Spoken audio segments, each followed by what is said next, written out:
यस्तो प्लेन उडाउनेले यो उडाउनु चलाउन सकिँदैन। किन उता यता जा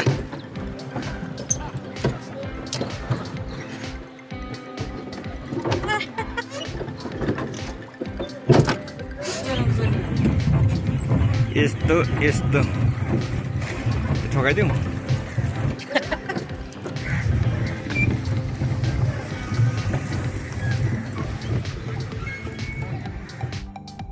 कान्छी चिडियाखानामा डुङ्गा सलल घामले केही देखेन।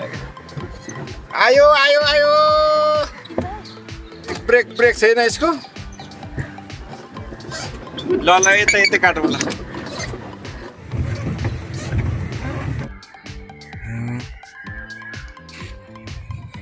यो खुट्टाले चलाउनु पर्छ, यहाँ साइकलको पाइडल चलाए जस्तै।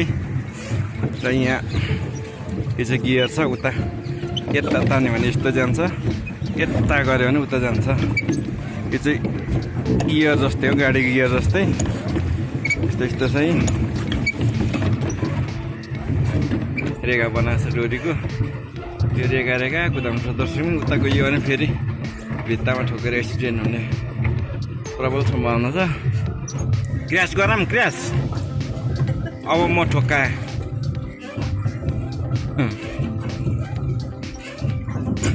Brake brake brake brake. ल यो भाइ पनि मजाले हाँस्दैछ। भाइको पनि मैले लिएँ। यता रहेछ है, अलिकति गियरमा कन्फ्युज नहुनु होला। हाँस्ले पनि त्यसो पछाडिको भाइले हाँसेर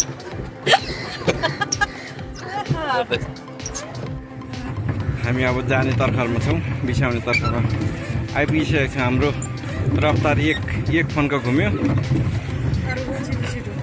अरूभन्दा धेरै फास्ट आयौँ हामी।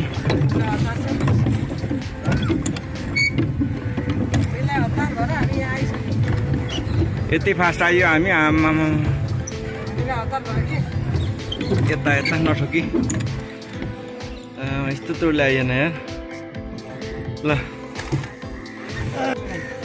ल निस्क। यो तालको गहिरो चाहिँ कति छ भाइ?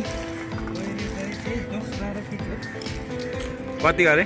10-12 गहिरो चाहिँ लम्बाइ र चौडाइ? ए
काँडा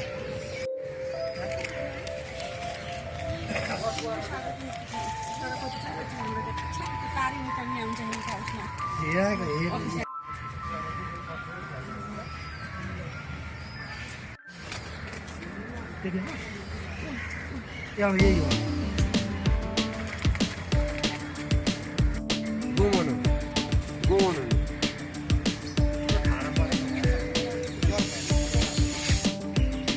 लुकेर बसेर बजाउनु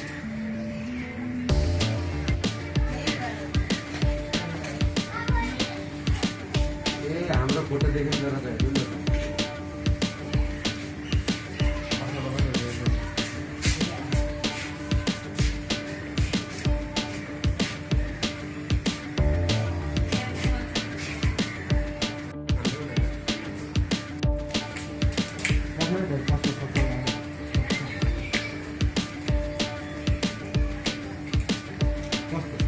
यता फर्किनु त एकछिन ब्रदर